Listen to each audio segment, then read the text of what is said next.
Hello there, friends, and welcome into a Water Break Wednesday presented by Crown Royal. My name is Drew Dougherty, and I am excited to be with you. And I'm excited to be with my good friend, Deepi Sidhu. Deepi, great as always to see you. I hope you're doing well.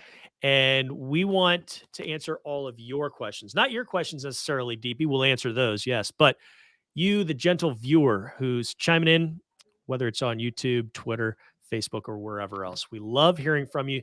Let us know where you're sending your questions from and fire away. But Deepi, what's going on as the Texans prepare to face the Patriots for the third year in a row here inside NRG Stadium?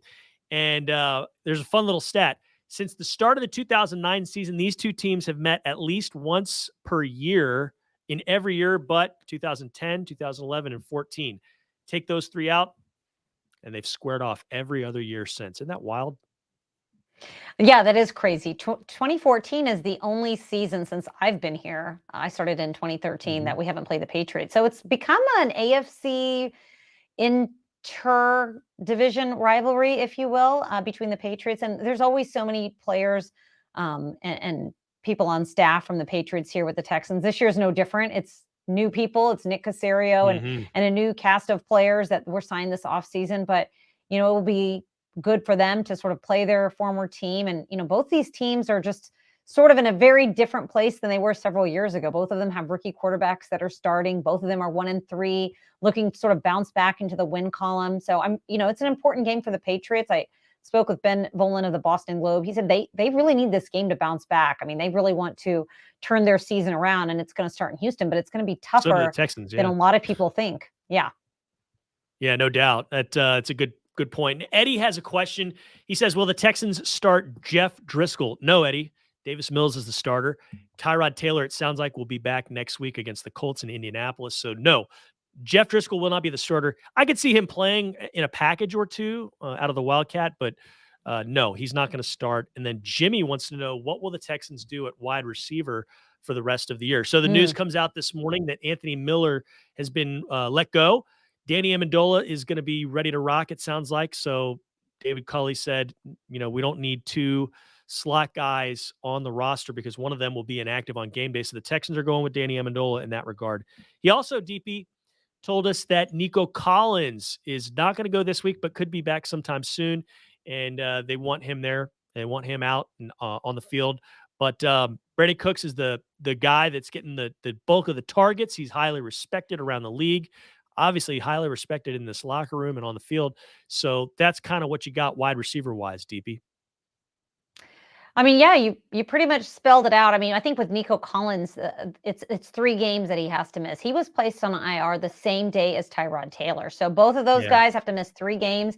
Sunday's game against the Patriots will be the 3rd. So Nico Collins could come off IR for the Colts game the week after this. But obviously that doesn't really help you here in week 5 against the Patriots. But it is good news that Danny Amendola is back. He scored a touchdown in that first game against Jacksonville. He was here, and like 2 days later, he was out there playing. So his grasp of the offense was really good for the short amount of time he was here. They just gave him a few packages that he had to master, and he just had a few days to do it. The terminology was a little bit different, but he sort of knew what this offense was just being from the Patriots. So here he comes. He's had a few more weeks under his belt, a time to absorb the playbook a little bit more. He's such a veteran guy. I mean, I'm sure the time has done him well, even if he wasn't practicing on the field. So it will be really, really good to get him back for Davis Mills, to get some more targets back on the field, because that Cleveland game that took Tyrod Taylor out took out a lot of players on both offense and defense too. So we're starting to see those guys trickle back, come back a little bit healthy. It'll be good for week 5. It was a really damaging game. You point that out, all those guys that were lost in that one. Justin Reed got banged up, and he wound up missing the Carolina game. But, a slew of dudes went down in that one. Debbie has this, says, hey, guys, miss you. Well, we miss you too, Debbie, if this is the Debbie I think it is. She asks, how do you feel about our QB situation, and what do you see as a solution? I want to get into that first, but Debbie, I hope your kitty cat is back and safe and sound. I saw the news, and I know Deepi wants your cat to be back as well. But as far as the quarterback situation, you got a rookie who it was a perfect storm of bad circumstances that went together that kind of held him back. Part of it was his play. Part of it was him not seeing a lot of stuff and not being as experienced. And then you're going against a fierce defense on the road. In front of you, there's some penalties that that push you back and put you in awful situations, and you're just not able to capitalize. But the solution I see is getting Tyrod Taylor, the veteran, back, who was playing fantastically through 3 halves this year. Through 3 halves, I mean, 4 touchdowns through the air, 1 touchdown on the ground, averaging about 15 yards a carry when he does run it, but completing about 70% of his passes. I mean, he was lights out through those first 3 halves of football. And Deepi, I see that as the solution. Get Tyrod Taylor back, and that's going to make a lot of things better for this offense, for this team as a whole, right? Yeah, it will be nice to have Tyrod back, but in the meantime, you gotta take your lumps with Davis Mills. He's a rookie. He's going to make some rookie mistakes, but no one's really putting the losses on him or his play. They've all sort of collectively, the team, head coach, everyone has said that everyone's got to play better. The run game's Mhm. got to get going off the ground. You've had some injuries. And the defense, it was 40-0 in Buffalo, but the defense played pretty well. But considering they were on a short field so many times with all the turnovers, I think the solution for this week is to limit those turnovers for Davis Mills.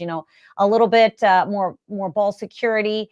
You won't have to deal with the torrential downpour here inside of NRG Stadium. But I think to limit penalties for the rest of the team, get the ground game going, they got to figure that out so that will help Davis Mills. And I think he's just going to have to go through his rookie season like this. I mean, this is the best way to do it, is just get live reps. And you look on the other side of the ball, Mac Jones, he threw 3 interceptions the week before against the Saints and had a pretty good outing against the Bucs. I mean, they lost the game, but I think they were really encouraged by what they saw. And you sort of hope to see the same thing out of Davis Mills. It's going to be a few steps forward, maybe a step back here and there. You just want to see overall progress from him week to week. And then, when Tyrod Taylor comes back, you hope that he comes in and he stays healthy and you can sort of get this thing turned around and get back in the win column. Underscore HTX Pack on YouTube asks, will the Texans look at Stephon Gilmore? Yeah, they'll look at him for sure. But you got to remember, this is a two-way street. If he's a free agent, does he A, want to come here, and B, do the Texans want to pay him that much? Now, there's no doubt he's one of the best in the game. It was 2019, he was the defensive player of the year. But he's coming off an injury. And I don't think, if you're asking, is he going to be a Texan? I don't think so. I would be surprised by that. But are they looking at him? Sure. They look at everybody in the league, from that perspective. So, yes, they will look at him, but no, I don't think the Texans will be a spot that Stephon Gilmore lands. Yeah, I think there's a few different factors here at work for Stephon Gilmore. First of all, he's on the PUP list, so he has to miss 6 games before he's even eligible to come back. Is that something the Texans are interested in even waiting for? And then even if they are interested, is the money going to be right? Maybe Stephon Gilmore, I mean, they couldn't figure out a contract situation in New England, so I mean, that leads you to believe he's looking for more money. So how much money do the Texans want to sink into Stephon Gilmore? I see him more going towards a team that's got a lot of cap space and that's looking to make, that's just that final piece to sort of get them through the playoffs into a championship. Or maybe he's just looking for more money and just a big contract. Either way, I don't know if that's the right fit. The right fit for him is the Texans. Now, the personnel and the familiarity, it certainly is. I mean, they know a lot. If anyone knows Stephon Gilmore, it's going to be Nick Caserio. So I think you're right, Drew. Yeah. I think they take a look at him, just do their due diligence if they need to. Do they really need to? They already know what he brings to the table and to the secondary, but he's on PUP. I mean, he can't play for a few more weeks anyway, and that's when he's first eligible. So after the 6-week mark, will he even be ready to play? Will he even be healthy? These are all questions they've got to look into. Joshua asks, why aren't any moves being made to better the team? Well, Joshua, that's kind of that's a subjective look at things, because I think the Texans look at it as far as, hey, we are doing things to help the team. They were making the move to get rid of Miller to bring Amendola back. And you also saw them sign some other guys off practice squads, wide receiver wise. So in their eyes, they are doing moves to better the team. In your eyes, I don't know if you're talking about, hey, sign Gilmore, sign Cam Newton, which I get a lot of questions about on Dear Drew. So I think it's just on a matter of perspective in that one. But they think they are, the Texans, doing moves to make the team better. You even heard David Culley say it was in the best interest of the team, talking about the cut of Miller today and the bringing Amendola back. So it's kind of where you're looking at things, and to each his own in that regard, DP. Yeah, I mean, I don't get that sense at all. I feel like Nick Caserio actually made a joke about it in camp. I mean, there was a bet that Sports Radio 610 did about an over-under on how many moves he could make with the roster. I mean, it was really active, the number of players they were bringing in and players coming in and out the door. They were trying out all sorts of players. That's still the case. Maybe you're not hearing about the big names. That's why you think they're not really making big moves. But every single week we're seeing, guys come in for tryout and guys getting signed. They may not be big flashy names. They may be like practice squad guys. But I think the guys that they have here, they're familiar with the playbook and the offense. It's really hard to bring in someone off the street and get them up to speed quickly so they can make a difference. Now, Danny Amendola is probably an exception to that rule, but they've got to sort of work with the guys they have and get that chemistry going. I think they like what they have in their core group of guys. I think we'll continue to see new additions here walking through the door. Maybe it's not the big name signings, but there's a lot of factors even with those guys at play. Money could be one of them. It could be timing. It could be maybe those guys don't want to sign here. If there's a guy that's a free agent, just because he's not coming here doesn't mean that the Texans aren't looking at them. Definitely. Good point there. We got some breaking news. Debbie, the Texan, did indeed find her kitty cat. So congrats on the reunion there. Congrats. Very happy about that. Yes. All right. Derwin on YouTube. Hey, Derwin, good to hear from you, man. Derwin on YouTube asks, how healthy is the wide receiver room?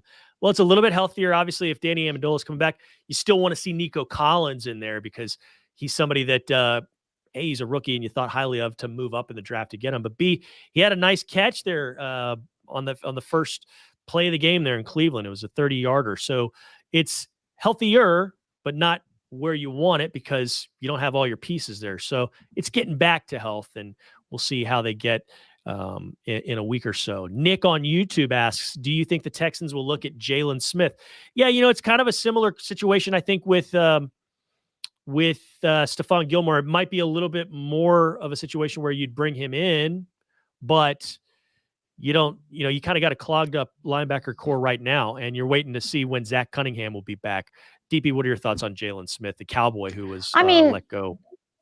Yeah. Same, Drew. I echo the same sentiments that, it could be, it's very similar to Stephon Gilmore in the sense that you've got, salary cap issues. You look at the roster. Is that really going to be your position of need right now? Is that where you want to spend some, excess cap space if you have it, at the linebacker core? I think they are happy with their linebacker group right now. They signed Kamu Grugier-Hill and Christian Kirksey this offseason. And those guys are leaders on the team. When Kamu didn't play in that game against Carolina, I think that his absence was missed. So, I think they like the linebackers they have. I think that right now that's probably not a position that they would look to be signing a new player. I mean, I could be wrong. That's just my gut feel, though. Good stuff. All right, Deepi, it's always fun to be with you and answer these questions. And it's great to hear that a cat came back home because that cat had gotten loose. So, Debbie, we're happy for you. We're glad you're doing well. It was fun to see you on the broadcast and see you on social media up there in Buffalo. Getting rained on. Yeah. We didn't get to all the questions today. And for that, we apologize. But there is an asterisk. There's some of these that I'm seeing. I'm going to answer on Dear Drew. And hopefully, I can't promise, but hopefully I'll have that up later today. But we always love hearing from you. And hopefully the Texans go out and get their third straight win against the New England Patriots in as many years. It's happening on Sunday here at NRG Stadium. And that would be a fun one. All right, for Deepi, I'm Drew. And for the folks behind the scenes that made this possible, like Tyler Marcotte and Amanda Caffey, thank you very much. We'll see you later. And until then, this has been a Water Break Wednesday presented by Crown Royal. Go Texans.